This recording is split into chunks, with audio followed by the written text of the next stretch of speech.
I'm Jessica Martinez, and what was supposed to be the happiest day of my life turned into a battlefield when my own sister showed up in white, stole my thunder with a pregnancy announcement during my reception speech, and thought she could get away with it. But she had no idea I knew about her dirty little secret with Tyler Brooks, her ex-boyfriend's best friend, and how she'd been lying to our entire family for months. What I did next split our family down the middle and created drama that's still unfolding today. If you've ever had someone try to sabotage your biggest moment, you'll understand why I had no choice but to fight fire with fire. Before we jump back in, tell us where you're tuning in from, and if this story touches you, make sure you're subscribed because tomorrow, I've saved something extra special for you. The morning of my wedding started like a scene from every bride's nightmare. I woke up at 5 in the morning in my hotel suite at the Phoenician Resort, not because I wanted to, but because Rachel had been texting me since 4:30 complaining about her dress fitting. My phone buzzed relentlessly on the nightstand next to my perfectly arranged wedding day timeline that my wedding planner Grace Williams had color-coded down to the minute. The texts weren't congratulatory or sweet sisterly messages wishing me well. Instead, they were complaints about how the alterations on her bridesmaid dress made her look fat and demanding I call the boutique to fix it before the ceremony. I sat up in the plush hotel bed, my silk pajamas wrinkled from tossing and turning, and scrolled through 15 messages from Rachel, each one more dramatic than the last. The final message read, "Jess, I'm serious. I can't walk down the aisle looking like this. People will think I'm the pregnant one." The irony of that statement would hit me like a truck later that day. David stirred next to me, his dark hair messy against the white hotel pillows. We'd decided to stay together the night before our wedding, breaking tradition because we'd been living together for 3 years, and spending our last night as an unmarried couple apart felt ridiculous. "Everything okay?" David mumbled, his voice thick with sleep. His brown eyes opened slightly, focusing on my face with that concerned expression he wore whenever Rachel created chaos. Over the 18 months we'd been engaged, he'd witnessed enough of my sister's drama to recognize the warning signs. David worked as a software engineer downtown, methodical and logical in everything he did, which made Rachel's unpredictable behavior especially jarring for him. I showed him the texts, watching his jaw tighten as he read through Rachel's demands. "She's doing this on purpose," he said, sitting up and running his hands through his hair. "It's 7 hours before our ceremony, and she's creating problems that don't exist." David had grown up with 2 older brothers in Denver, where family drama meant arguing over football teams, not orchestrating emotional manipulation campaigns. He'd been trying to understand my family dynamics since we started dating, but Rachel's behavior consistently baffled him. The suite around us was pristine and elegant, decorated in desert tones that matched our wedding theme. My dress hung in the corner, a stunning ivory gown with delicate beading that I'd saved for 18 months to afford. The morning light streaming through the floor-to-ceiling windows should have filled me with excitement and anticipation. Instead, I felt the familiar knot of anxiety that always accompanied dealing with Rachel's manufactured crises. My maid of honor Samantha Chen knocked on the door at exactly 6 o'clock, arriving with coffee and pastries as planned. Sam had been my college roommate at Arizona State, and she knew Rachel almost as well as I did. She worked as a nurse at Phoenix Children's Hospital, which meant she had endless patience and problem-solving skills that came in handy when managing Rachel's dramatics. Sam took one look at my face and immediately understood something was wrong.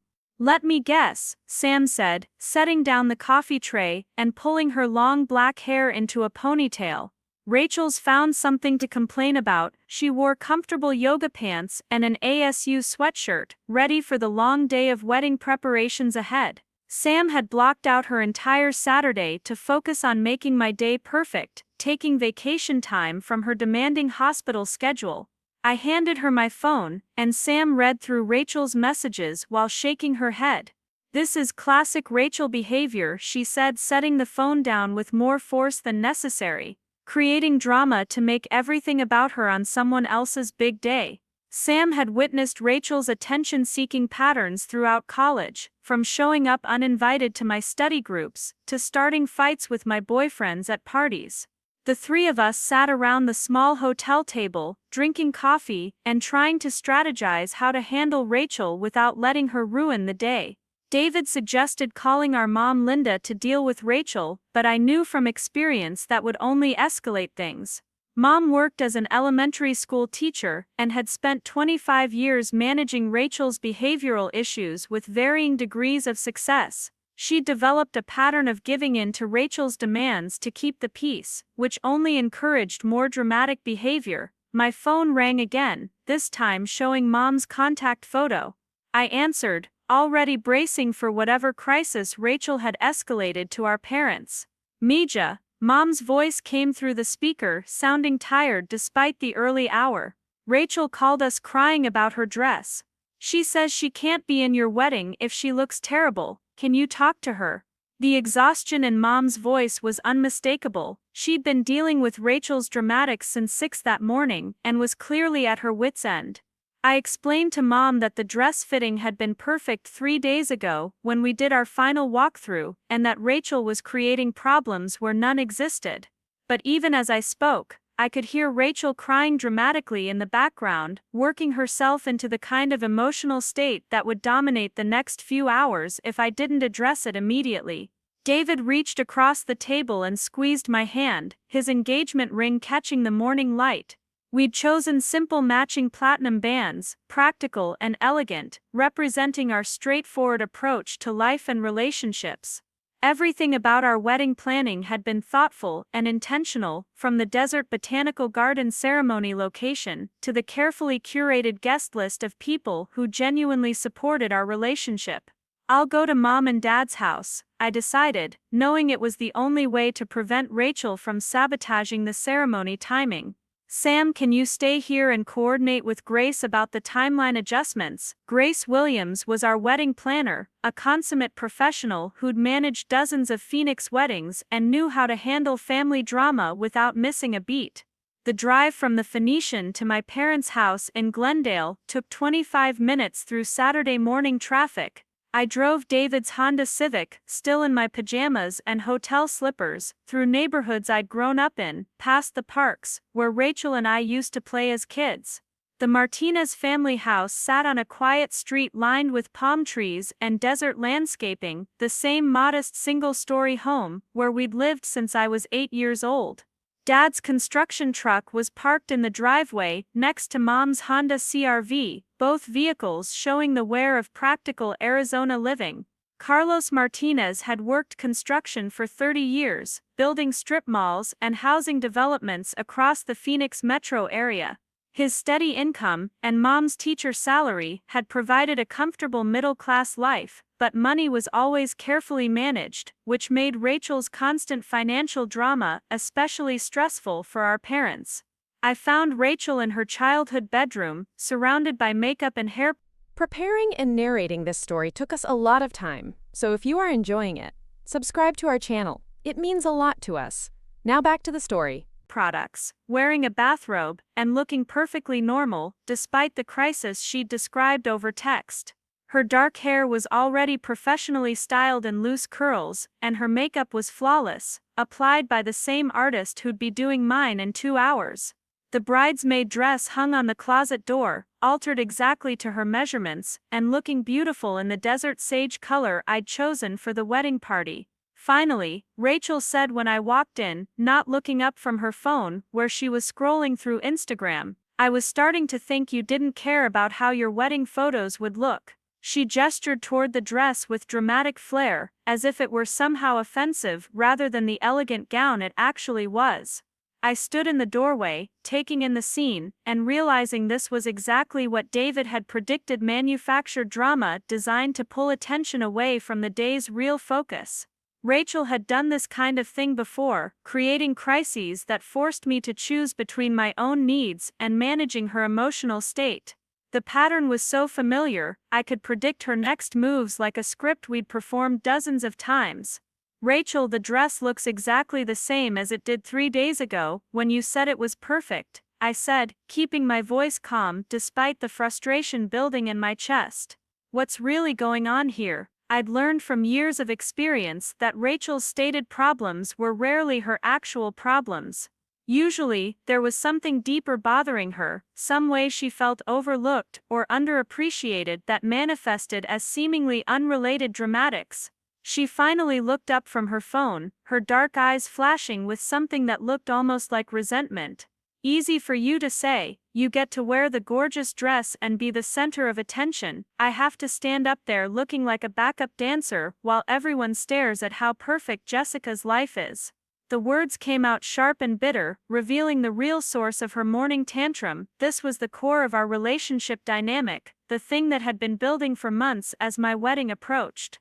Rachel had always struggled with feeling second best, the younger sister who couldn't quite measure up to my academic achievements, career success, or stable relationship.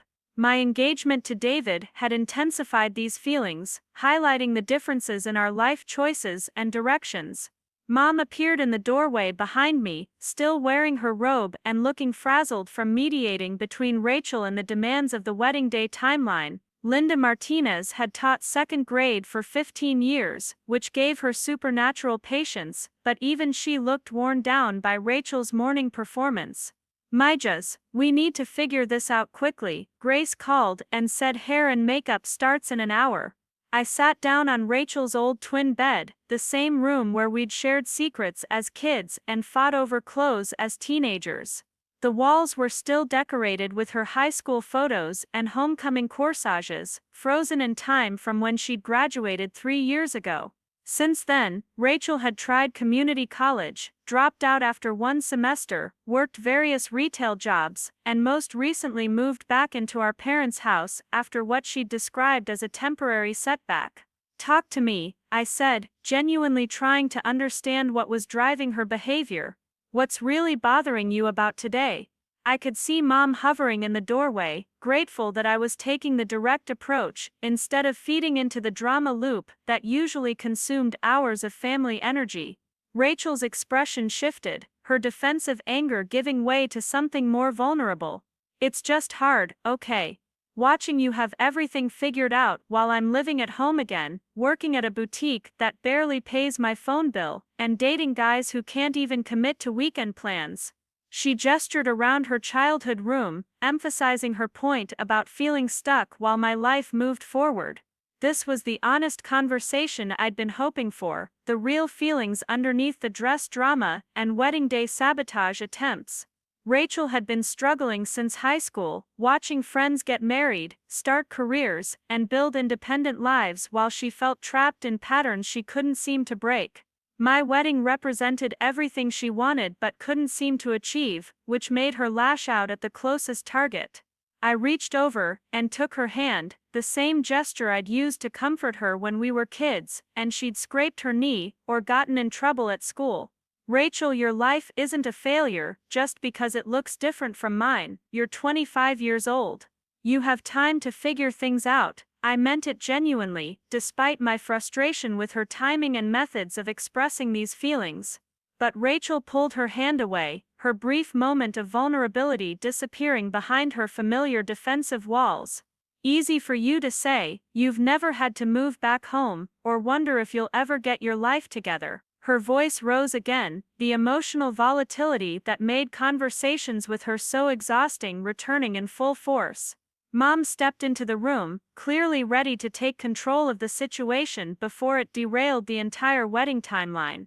Rachel, Mija, we can talk about your feelings later, but right now we need to focus on Jessica's wedding day. This isn't about you today. Her teacher voice was firm but gentle, the tone she used with students who were acting out due to problems at home. I could see Rachel's face harden at Mom's words, the implication that she was being selfish hitting exactly the wrong way despite being accurate. This was the impossible dynamic our family had been trapped in for years, Rachel's genuine struggles and insecurities colliding with her inability to express them appropriately, especially during important moments for other people. The morning continued with this underlying tension, Rachel agreeing to get ready but maintaining an atmosphere of barely contained resentment that affected everyone in the house. Dad tried to stay out of the way, drinking coffee in the kitchen, and occasionally checking in with concerned looks, but mostly letting the women handle the emotional logistics. By the time we loaded into cars to head back to the Phoenician for photos and final preparations, I felt drained despite the day barely beginning. Sam took one look at my face when I walked back into the hotel suite and immediately understood that the Rachel situation had been managed but not resolved. The next several hours would require careful navigation to prevent another blow-up during the ceremony or reception. David was already dressed in his charcoal gray suit, looking handsome and calm despite the morning's drama. His groomsman Mike Rodriguez and two of his Denver friends had arrived and were hanging out in the adjoining suite, providing a stark contrast to the emotional intensity that had dominated my morning. Mike worked as an accountant and shared David's practical, low-drama approach to life, which made him the perfect best man for keeping things running smoothly on the groom's side. "How bad was it?"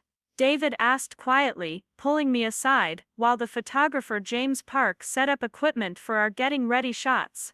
James was a Phoenix-based wedding photographer, known for his natural documentary style that captured authentic moments rather than stiff poses.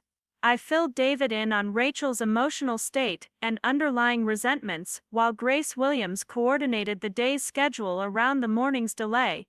Grace had 20 years of wedding planning experience and could sense family tension from across a room, which made her invaluable for navigating situations like this without letting them derail the celebration.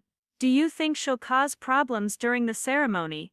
David asked, the question I'd been dreading but knew needed to be addressed. We'd put too much planning, money, and emotional energy into this day to let Rachel's personal issues turn it into a family therapy session in front of 120 guests.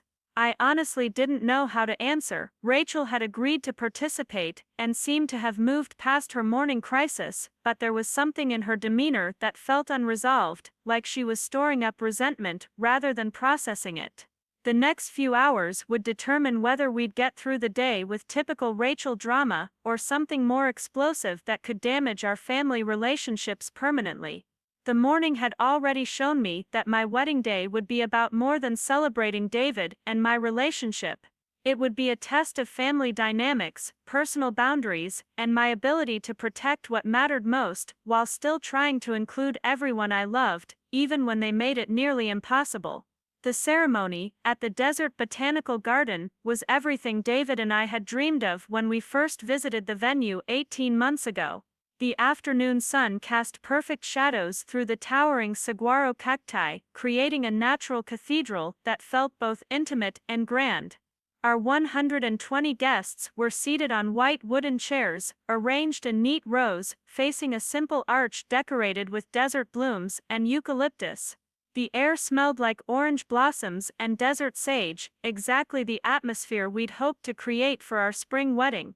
Grace Williams had outdone herself coordinating every detail, from the string quartet positioned near the entrance to the photographers stationed at strategic angles to capture both our ceremony and the stunning desert landscape. The musicians played softly as guests found their seats, creating the peaceful ambiance that made all the morning's drama with Rachel feel like a distant memory. David stood at the altar with Mike Rodriguez and his two groomsmen, looking relaxed and genuinely happy as he watched our friends and family gather. My parents sat in the front row, Dad looking handsome in his navy suit, and Mom radiant in the dress we'd picked out together at Nordstrom 3 months ago. They both beamed with pride, and I could see Mom dabbing at her eyes with the handkerchief she'd brought specifically for this moment. Behind them sat David's parents, who'd flown in from Denver the day before, and our extended families, who'd traveled from across Arizona and Colorado to celebrate with us. Rachel walked down the aisle ahead of me as my bridesmaid, and I held my breath, watching her move gracefully toward the altar. She looked beautiful in the sage green dress that had caused so much morning drama, her hair styled perfectly and her smile appearing genuine as she took her place opposite David's groomsmen. For a moment, I allowed myself to believe that her earlier emotional outburst had been just pre-wedding nerves and that the rest of the day would unfold smoothly. Sam walked beside me as my maid of honor, steady and calming as always, carrying the bouquet of white roses and desert wildflowers that perfectly complemented my dress. She squeezed my arm gently as we reached the altar, a subtle reminder that she was there to support me through whatever came next. The ceremony itself was everything we'd hoped for, with Father Miguel from our parish delivering the homily about marriage being a partnership of equals, and David and I exchanging the vows we'd written ourselves. When Father Miguel pronounced us husband and wife, David's kiss was soft and perfect, and the applause from our guests filled the desert air with joy and celebration. We walked back down the aisle together as the musicians played our recessional song, and for those precious minutes, everything felt exactly right. The photographer captured us laughing and kissing under the desert sky, surrounded by the people who loved us most, and I felt overwhelmed with gratitude for the life David and I were beginning together. The cocktail hour at the Phoenician resort gave our guests time to mingle and enjoy appetizers, while David and I took photos with the wedding party and our families. The resort's grounds were stunning, with manicured desert gardens and mountain views that provided the perfect backdrop for our formal portraits. James Park, our photographer, worked efficiently to capture all the traditional family combinations while keeping the mood light and celebratory. Rachel seemed to be enjoying herself during the photo session, laughing with the other bridesmaids and posing naturally for the group shots. She complimented my dress and told David he looked handsome, behaving exactly like the supportive sister I'd always hoped she could be on my wedding day. I began to relax, thinking that perhaps her morning crisis had been the extent of her wedding day drama and that we'd successfully navigated the worst of it. The reception ballroom at the Phoenician was transformed into a desert oasis, with warm lighting, elegant linens in cream and sage, and centerpieces featuring succulents and white roses. Grace had worked with the resort's catering team to create a menu that reflected both David's and my tastes, featuring southwestern flavors alongside classic wedding reception fare. The DJ was setting up his equipment, while the catering staff put finishing touches on the place settings, and everything looked absolutely perfect. David and I made our entrance to enthusiastic applause from our guests, and our first dance to John Legend's All of Me felt like floating on air. David held me close as we swayed to the music, whispering jokes in my ear that made me laugh despite the emotional weight of the moment.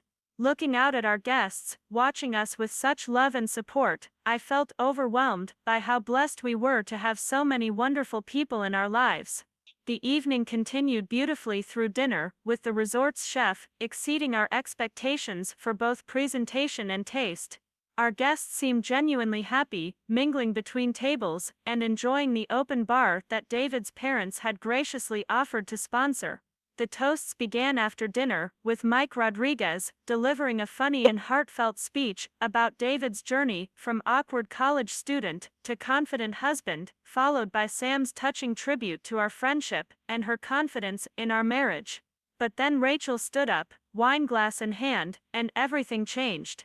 She tapped her fork against the glass to get everyone's attention, and the room gradually quieted as guests turned to listen.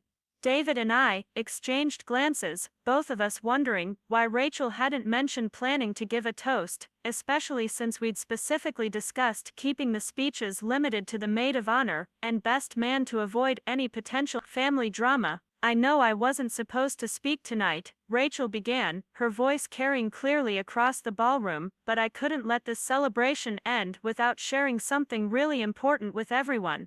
She was wearing a bright smile, but something about her posture and tone immediately put me on edge. This felt different from her morning emotional outburst, more calculated and deliberate in a way that made my stomach tighten with apprehension. Rachel continued, raising her wineglass higher as she prepared to make her announcement. "Jessica has always been the perfect daughter, the one who gets everything right, and now she's married to an amazing man and starting her perfect life." The words sounded complimentary on the surface, but there was an undertone of resentment that made several family members shift uncomfortably in their seats. Dad was frowning slightly, and I could see Mom's expression changing from proud to concerned as she picked up on the same tension I was feeling. but I have some news that I think makes this day even more special, Rachel said, her voice getting louder and more animated. I'm pregnant. The words hung in the air for a moment before the implications hit everyone in the room. Rachel had just announced her pregnancy at my wedding reception during what was supposed to be David's and my celebration, stealing the spotlight in the most dramatic way possible. The ballroom fell completely silent, except for the soft background music still playing from the DJs. Speakers. Our guests looked confused and uncertain, not sure how to respond to such an unexpected announcement at someone else's wedding. I felt my face flush with embarrassment and anger, but I forced myself to maintain composure in front of everyone we'd invited to celebrate with us. David reached under the table and took my hand, squeezing it in support while his jaw tightened with barely controlled frustration. Rachel wasn't finished. I know it's not traditional to make announcements at weddings, she continued, seemingly oblivious to the uncomfortable atmosphere she'd created, but I was just so excited I couldn't wait to share it with our whole family at once. Plus, Jessica's always been such an amazing big sister, and I know she'll be the best aunt ever. She raised her glass toward David and me with a bright smile that didn't reach her eyes, clearly expecting congratulations and celebration. Some of our guests began clapping politely, unsure what else to do in such an awkward situation, while others just stared in shock at the breach of wedding etiquette. Our elderly relatives looked particularly confused, whispering among themselves about whether this was planned or appropriate. David's family, who barely knew Rachel, seemed bewildered by the entire situation, and I could see his mother's face reflecting the same outrage I was feeling, but couldn't express. I stood up slowly, my legs feeling shaky as the full impact of Rachel's sabotage hit me. She'd waited until the most public moment possible, when all our friends and family were gathered together, to steal attention away from our wedding celebration. This wasn't an impulsive emotional outburst like her morning drama about the dress. This was calculated, planned, and designed to make our wedding reception about her pregnancy instead of our marriage. Congratulations, Rachel, I managed to say, my voice sounding steadier than I felt. That's wonderful news. The words tasted bitter in my mouth, but I refused to let her turn our reception into a family confrontation in front of everyone we'd invited. David stood beside me, his arm around my waist in a show of solidarity, and I could feel the tension radiating from his body as he processed what had just happened. Rachel beamed at my response, clearly pleased with herself for managing to redirect the evening's focus. She accepted congratulations from nearby guests, launching into details about how far along she was, and when the baby was due, completely taking over the conversation that should have been about David and me. I watched in disbelief as our wedding reception became an impromptu celebration of Rachel's pregnancy, with guests feeling obligated to congratulate her, while David and I stood there like forgotten decorations. The evening continued, but the energy had completely shifted. Instead of celebrating our marriage, people were asking Rachel about her pregnancy, her due date, and whether she knew if it was a boy or girl. The attention we'd hoped to receive as newlyweds was diverted to Rachel's big announcement, and I felt increasingly invisible at my own wedding reception. David tried to restart the dancing and festivities, but the momentum had been broken, and nothing felt the same after Rachel's interruption. By the time we cut our cake, I was fighting back tears of frustration and disappointment. This was supposed to be the most important day of our lives, the celebration we'd planned and saved for, and Rachel had turned it into her own personal stage for maximum attention.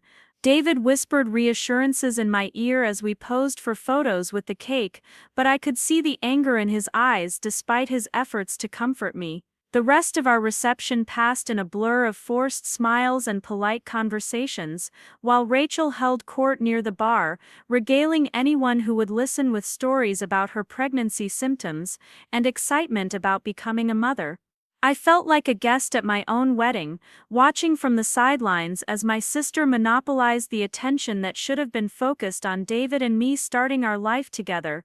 As the evening wound down and guests began leaving, many of them approached David and me to offer congratulations that felt hollow after Rachel's announcement. Several relatives commented on how exciting it was to have so much good news in one family, completely missing the inappropriateness of Rachel's timing. A few of our closer friends pulled me aside to ask if I was okay, recognizing that something wasn't right about the situation, but I couldn't bring myself to criticize Rachel publicly without seeming petty and jealous. David and I retreated to our honeymoon suite feeling emotionally drained instead of celebratory. We sat on the edge of the king-sized bed in our wedding attire, too tired and upset to immediately change clothes or begin what should have been our romantic wedding night. The beautiful suite, decorated with rose petals and champagne from the hotel's wedding package, felt mockingly romantic given how the evening had ended. "I can't believe she did that," David said finally, loosening his tie and running his hands through his hair. "Who announces a pregnancy at someone else's wedding?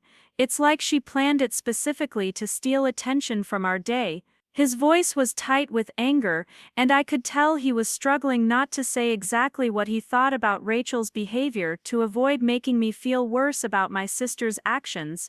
I kicked off my heels and let my head fall into my hands, finally allowing myself to feel the full weight of disappointment and betrayal that I'd been suppressing all evening. "She did plan it," I said, the realization hitting me fully for the first time. "She waited until the toasts, when everyone would be listening, to make her announcement. This wasn't spontaneous.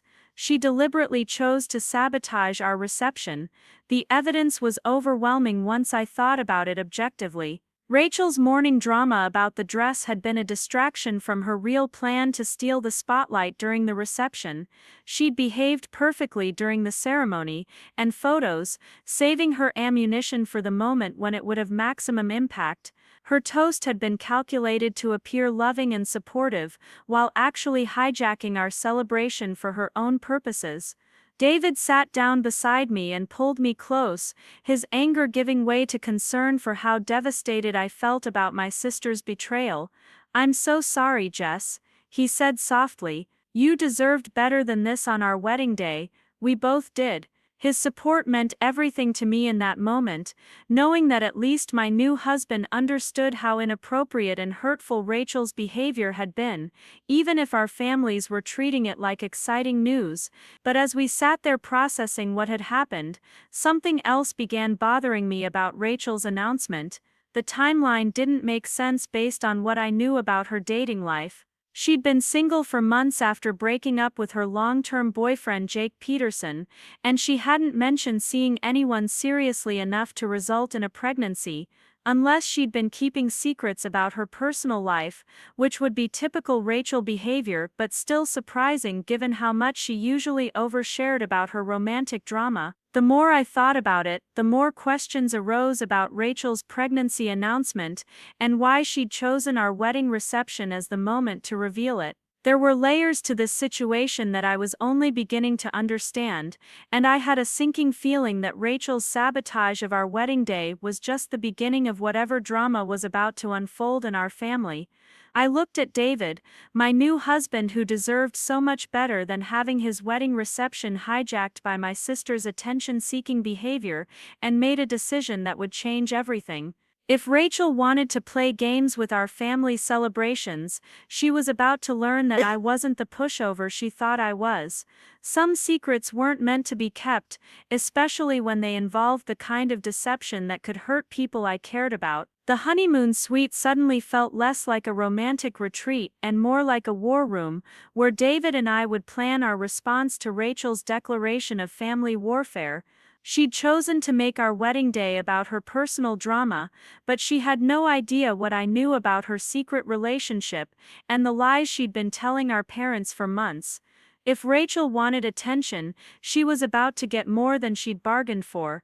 2 days later, David and I returned from our mini honeymoon at the Grand Canyon, feeling refreshed but still processing the emotional aftermath of Rachel's wedding reception stunt.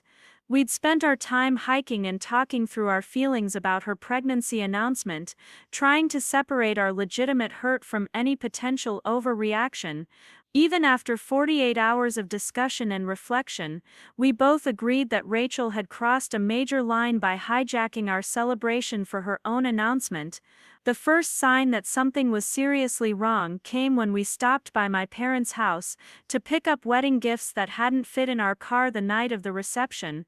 Mom met us at the door looking frazzled and exhausted, her teacher clothes wrinkled and her usually perfect hair disheveled. She'd clearly been crying recently, and there were dark circles under her eyes that suggested she hadn't been sleeping well since the wedding. "Mija, thank goodness you're here," Mom said, pulling me into a tight hug that lasted longer than usual. "We need to talk about Rachel." The way she said my sister's name carried a weight of frustration and disappointment that I rarely heard from our eternally patient mother. Something significant had happened in the 2 days since our wedding, something that had shaken Mom's usual ability to manage Rachel's drama with calm resignation. Dad emerged from the kitchen looking equally stressed, his work clothes suggesting he'd come home early from the construction site, which was unusual for a weekday. Carlos Martinez took pride in his reliability and rarely left work before completing his scheduled hours, so seeing him home at 3 in the afternoon immediately signaled that this was a family crisis requiring his full attention.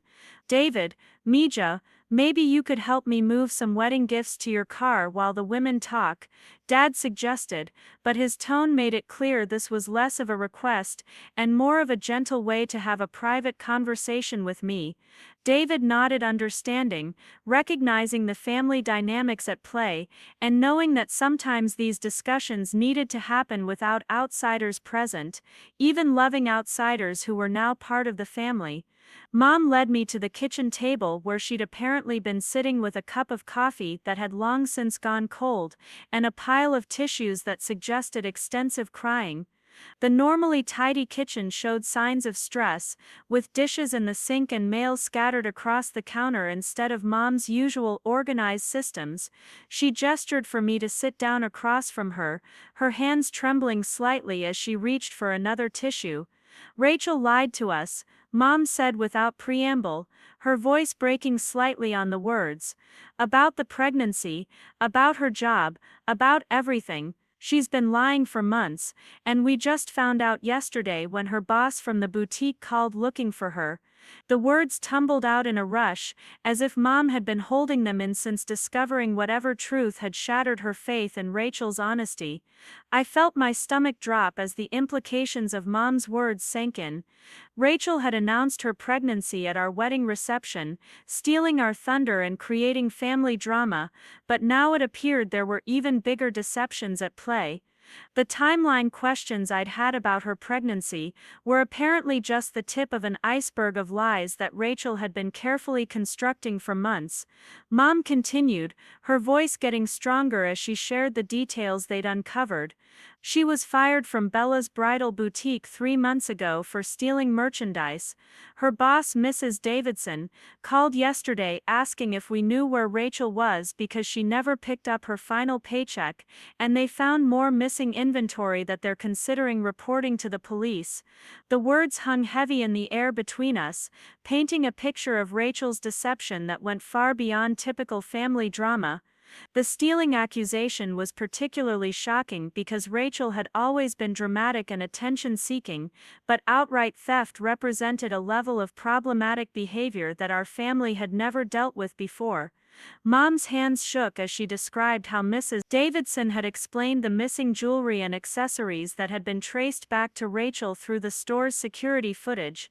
The evidence was apparently clear enough that termination had been immediate and prosecution was still being considered, but that's not all. Mom continued, reaching for David's hand as he returned from loading gifts into our car. We confronted her about the job situation, and that's when more lies started falling apart.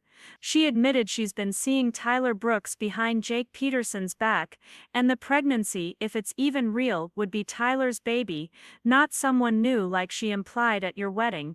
The name Tyler Brooks hit me like a physical blow, because I knew exactly who he was and why Rachel dating him was such a betrayal. Tyler had been Jake Peterson's best friend since high school, the guy who'd been in their friend group for years, and who'd been at family barbecues and birthday parties as Jake's plus one. If Rachel was dating Tyler, it meant she'd been cheating on Jake with his best friend, then lied about being single for months while carrying on a secret relationship. Jake Peterson had been Rachel's longest relationship, lasting almost 2 years, and our whole family had grown to love him. He joined us for holidays, helped Dad with home improvement projects, and treated Rachel better than any boyfriend she'd ever had. When they broke up 6 months ago, Rachel had told us it was mutual and amicable, that they'd grown apart and decided to end things as friends. Now it appeared that the real story involved her cheating with his best friend and lying to everyone about the circumstances. The betrayal felt personal because Jake had become like family to us during those 2 years. He'd been genuinely kind and supportive, helping me with wedding planning advice since he worked in event management, and even sending a thoughtful congratulations card when David and I got engaged. Learning that Rachel had cheated on him with Tyler Brooks, then lied about the breakup to make herself look better, made me furious on Jake's behalf. Mom continued explaining what they'd learned during their confrontation with Rachel. She's been living off the money she stole from the boutique and lying about having a job for 3 months. Every morning she leaves the house pretending to go to work, but she's been spending time at Tyler's apartment instead. The pregnancy announcement at your wedding was planned specifically to distract from her other problems and get attention off the job situation. The calculated nature of Rachel's deception was breathtaking in its scope. She'd been orchestrating an elaborate fiction about her life while living in our parents' house and accepting their financial support under false pretenses. The pregnancy announcement at our wedding hadn't just been inappropriate attention-seeking behavior, it had been a strategic move to deflect from much bigger lies that were starting to unravel. David sat down heavily in the chair next to mine, processing the information about my sister's betrayal and theft. So she stole merchandise, lied about having a job, cheated on Jake with his best friend, and then announced a pregnancy at our wedding to distract from everything else. He asked, clearly struggling to understand the level of deception involved. His logical, straightforward personality made Rachel's web of lies particularly difficult for him to comprehend. Dad joined us at the kitchen table, his face showing the strain of dealing with Rachel's problems while trying to protect Mom from the worst of the emotional fallout. We asked her to leave, he said quietly, the words carrying the weight of a decision that had clearly been agonizing for both parents. She can't stay here anymore, not after lying to us for months and stealing from her employer. We told her she has until the end of the week to find somewhere else to live. The news that Rachel had been kicked out of our parents' house was shocking because Dad had never taken such a hard line with her before. Throughout her various dramas and setbacks, our parents had always provided a safety net, allowing her to move back home and offering emotional and financial support during difficult times. For Dad to draw this kind of boundary meant that Rachel's behavior had finally crossed a line that even their unconditional love couldn't overlook. Mom was crying again as she described their conversation with Rachel, how she'd alternated between defensive anger and manipulative tears when confronted with evidence of her lies. She tried to make us feel guilty for not supporting her during a difficult time, Mom said through her tears. But we can't enable this behavior anymore.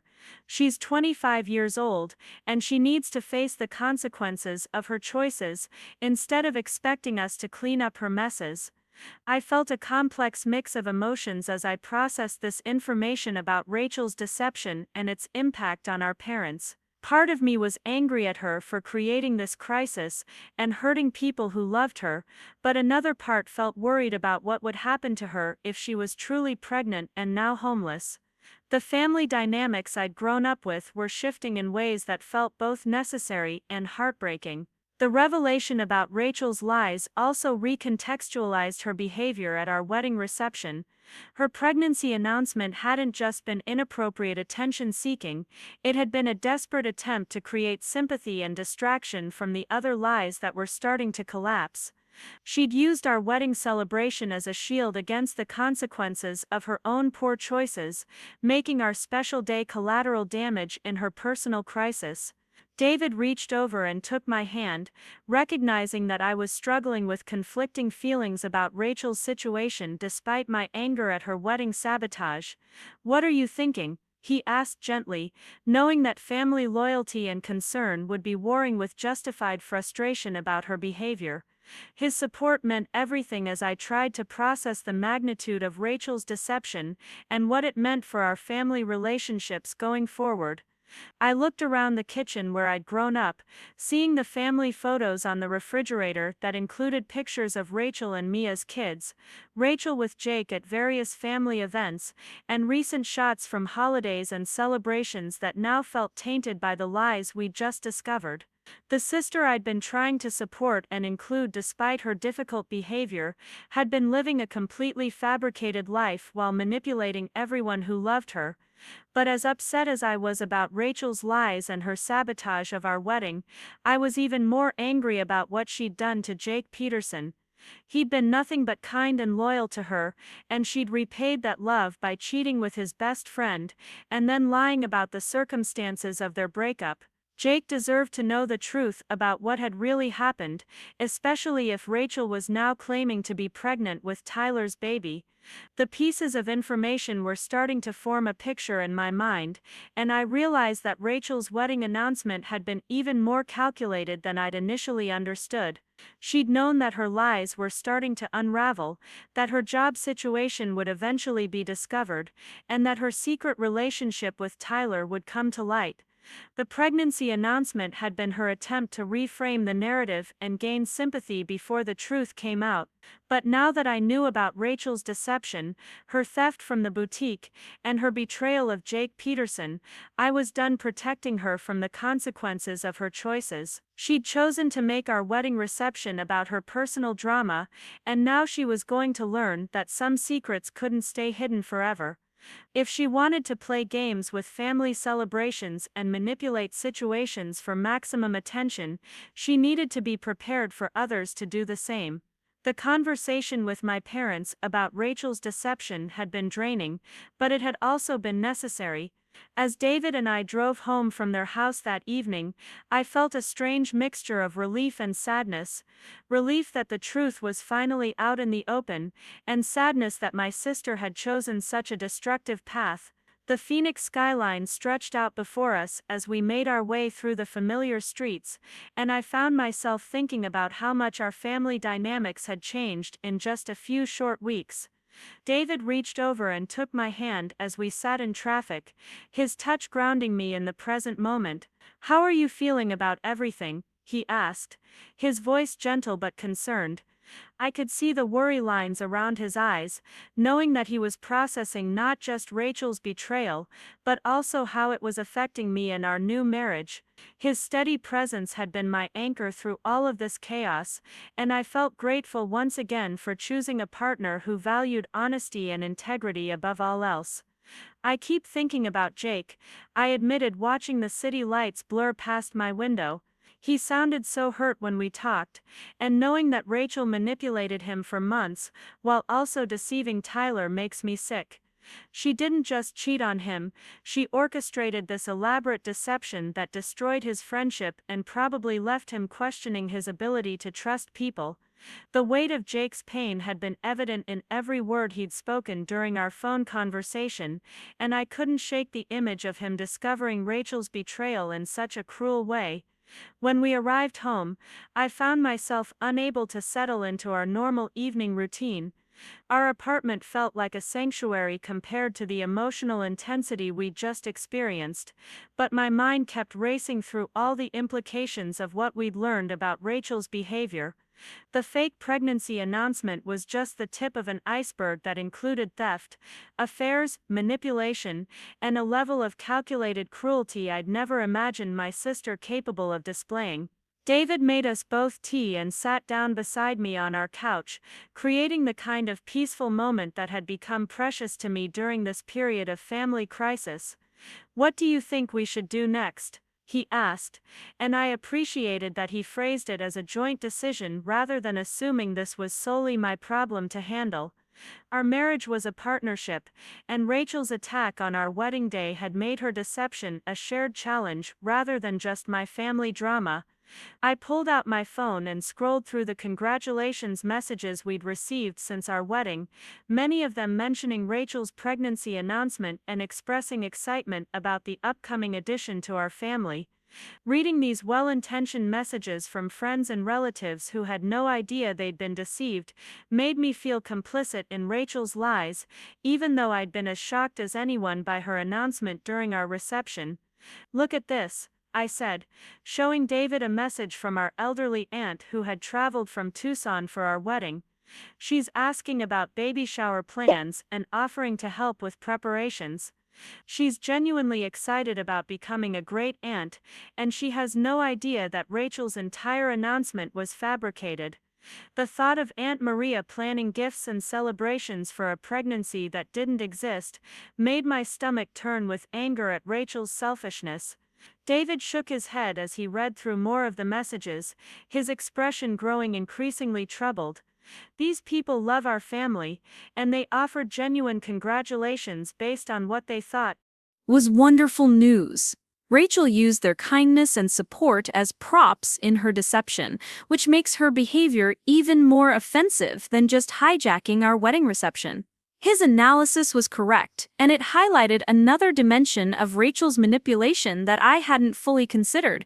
We spent the next hour going through social media posts, text messages, and cards from wedding guests who had mentioned Rachel's pregnancy in their congratulations to us. The scope of people who had been deceived was larger than I'd initially realized, extending beyond our immediate family to include dozens of friends, relatives, and acquaintances who had witnessed her announcement and accepted it as truth. Several of David's colleagues had even approached him at work to congratulate him on becoming an uncle, based on what they'd heard about the wedding reception. His coworkers knew nothing about our family drama, so they'd taken Rachel's announcement at face value and had been offering genuine excitement about what they thought was happy family news. David had been forced to deflect these conversations without lying outright, which had put him in an uncomfortable position of protecting Rachel's deception. "I can't keep pretending everything is normal when people ask about Rachel's pregnancy," David said, his frustration evident. "It feels like we're participating in her lies by not correcting the record, but I also don't want to air your family's dirty laundry at work." His dilemma perfectly captured the impossible position Rachel had put us in with her fake announcement, forcing us to either become complicit in her deception or expose family problems in inappropriate settings. My phone rang, interrupting our discussion, and I saw Sam's name on the caller ID. My maid of honor had been checking in regularly since our wedding, but this call felt different somehow. When I answered, Sam's voice sounded urgent and concerned in a way that immediately put me on alert. "Jess, I need to tell you something important," Sam said without her usual greeting pleasantries. "I ran into Mrs. Davidson from Bella's Bridal Boutique today at the grocery store, and she mentioned Rachel's situation. I think there are things about Rachel's behavior that you and your parents don't know yet." Her tone suggested that whatever information she'd learned was significant enough to warrant immediate attention. Sam explained that Mrs. Davidson had been more forthcoming about Rachel's termination than she'd been with my parents, perhaps because Sam was a neutral party who wasn't emotionally invested in protecting Rachel's reputation. According to Mrs. Davidson, Rachel's theft hadn't been impulsive or opportunistic, but had been systematic and ongoing for months before her termination. She was taking jewelry and accessories regularly, then returning them to different store locations for cash refunds. Sam continued, her nurse's training making her naturally good at remembering and reporting detailed information.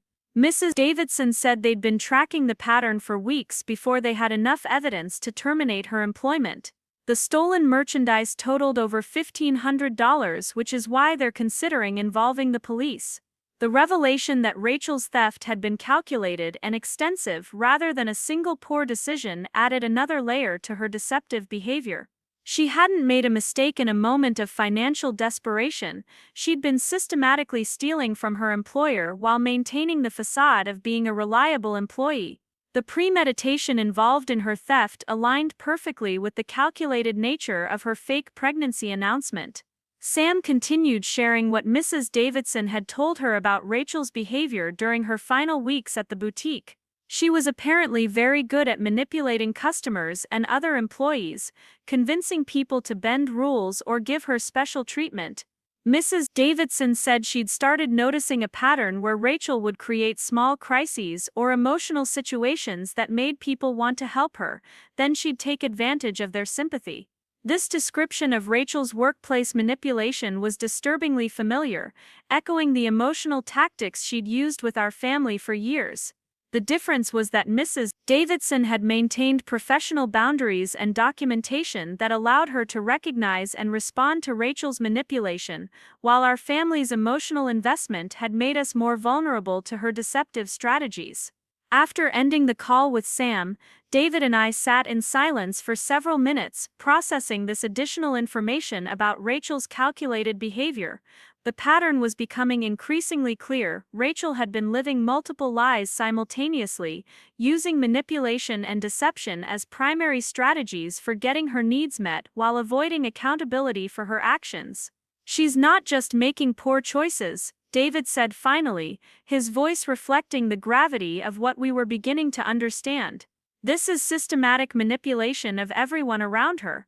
The fake pregnancy announcement wasn't an isolated incident of bad judgment, it was part of a broader pattern of using deception to control situations and people. His analysis was sobering but accurate, helping me see Rachel's behavior as part of a consistent pattern rather than separate mistakes.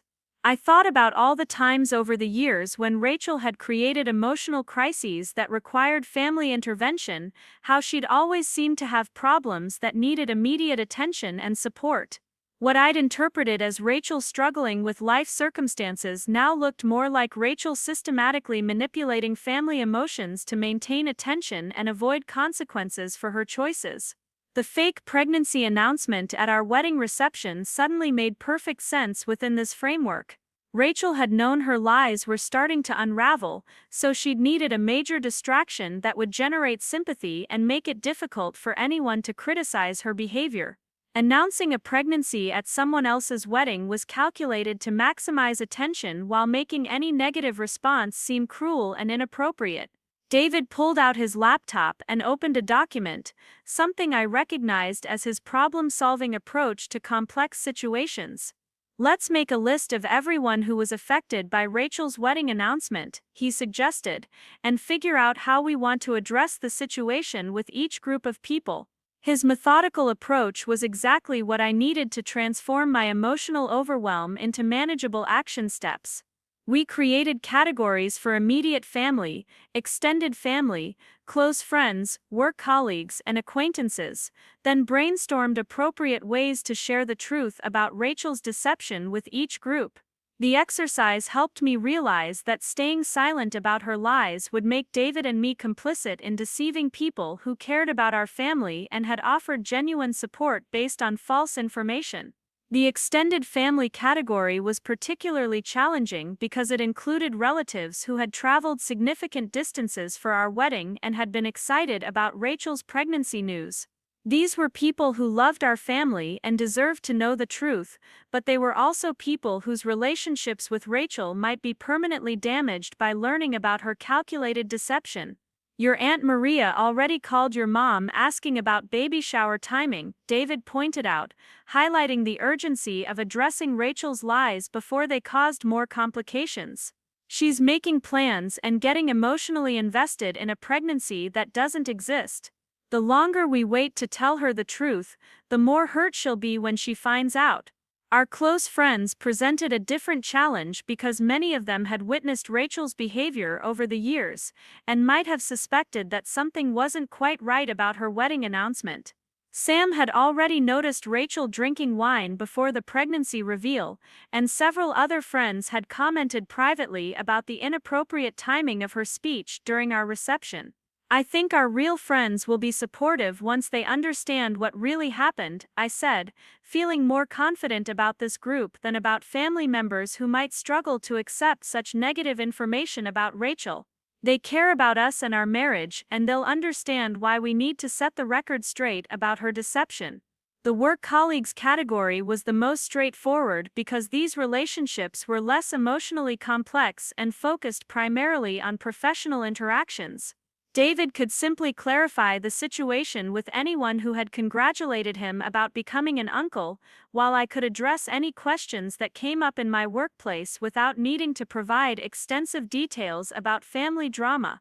As we worked through our plan for addressing Rachel's lies, I felt a growing sense of empowerment about taking control of the situation rather than allowing her deception to continue affecting our relationships. Her fake pregnancy announcement had been designed to manipulate our family dynamics, but we could choose to respond with honesty and transparency rather than enabling her deceptive behavior. The process of planning our response also helped me understand how much Rachel's manipulation had affected my ability to trust my own judgment about family situations. For years, I'd been second-guessing my concerns about her behavior because she was skilled at making me feel guilty for questioning her stories or refusing to provide unlimited support for her various crises. David's perspective as someone outside our family dynamics had been crucial in helping me recognize the manipulation tactics that had been normalized in my childhood. His engineering background made him naturally inclined to look for patterns and evidence, which had helped him see through Rachel's emotional manipulation more quickly than family members who were invested in believing her stories. I think we should start with your parents, David suggested, and make sure they're prepared for how we're going to handle telling other people about Rachel's lies. They've been dealing with questions about her pregnancy too, and they deserve to know our plan for addressing the situation publicly. His suggestion made sense because my parents would be most affected by any public revelation about Rachel's deception. I called my parents that evening to discuss our plan for addressing Rachel's lies with extended family and friends. Mom answered sounding tired but resolved, and I could tell that learning about the fake pregnancy had been the final straw in her willingness to enable Rachel's manipulative behavior. Dad joined the call from his extension, and both of them listened carefully as David and I explained our concerns about leaving Rachel's deception unchallenged. We've been getting calls and questions about Rachel's pregnancy all week, Mom confirmed, and it's getting harder to avoid either lying for her or revealing the truth ourselves. Several relatives have asked about baby shower plans, and your cousin Maria wants to send maternity clothes. We can't keep protecting Rachel from the consequences of her lies when other people are being affected. Dad's response was more direct and reflected his growing anger about Rachel's manipulation of family celebrations. She made her choice when she decided to announce a fake pregnancy at your wedding reception, he said firmly. If she didn't want people to know the truth about her lies, she shouldn't have involved your wedding guests in her deception. You have every right to set the record straight with people who were misled. Their support for our plan to address Rachel's lies publicly was both relieving and validating. I'd been worried that they might ask us to continue protecting Rachel's reputation despite her deceptive behavior, but instead they recognized that her actions had consequences that extended beyond our immediate family and required honest responses. We agreed that I would take the lead in crafting a message that could be shared with various groups of people, explaining the situation without unnecessary personal details but providing enough information for people to understand what had really happened during our wedding reception. The goal was to be truthful and informative without being vindictive or overly detailed about Rachel's personal problems. After ending the call with my parents, David and I spent another hour drafting and revising our response to Rachel's wedding deception. We wanted the message to be clear and factual while maintaining appropriate boundaries about family privacy.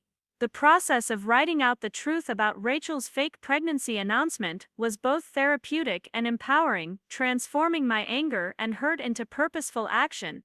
The final message acknowledged that Rachel had admitted her pregnancy announcement was false, apologized to wedding guests who had been deceived, and clarified that David and I had been as surprised as anyone by her announcement during our reception. We kept the focus on the impact of her deception rather than speculating about her motivations, which felt more appropriate for public communication. As I prepared to send our message to the various groups of people who had been affected by Rachel's lies, I felt a mixture of nervousness and determination. This was the first time I'd ever taken such a direct stand against Rachel's manipulative behavior, but her wedding sabotage had crossed a line that required a firm response. The fake pregnancy announcement had been her declaration of war against my happiness, and I was finally prepared to defend myself and my marriage appropriately. The thought of Rachel's reaction to having her lies exposed publicly was both concerning and satisfying. She would undoubtedly be angry and might attempt further manipulation, but she would also face the natural consequences of her deceptive behavior for the first time in years.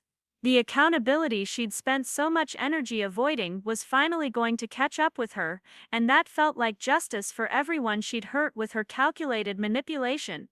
David squeezed my hand as I prepared to hit send on our first message, sharing the truth with our closest friends and asking them to help us spread accurate information to anyone who might have questions about Rachel's wedding announcement. "Are you ready for this?" he asked, understanding that once we started this process, there would be no going back to enabling Rachel's deceptive behavior. "I'm ready," I replied, feeling more confident in that moment than I had since Rachel's wedding sabotage had begun this entire crisis. It was time for the truth to come out, and time for Rachel to face the consequences of choosing manipulation over honesty in her relationships with people who had loved and supported her. The fake pregnancy announcement that was supposed to protect her from accountability was about to become the catalyst for the very consequences she'd been trying to avoid. Up next, you've got two more standout stories right on your screen. If this one hit the mark, you won't want to pass these up, just click and check them out.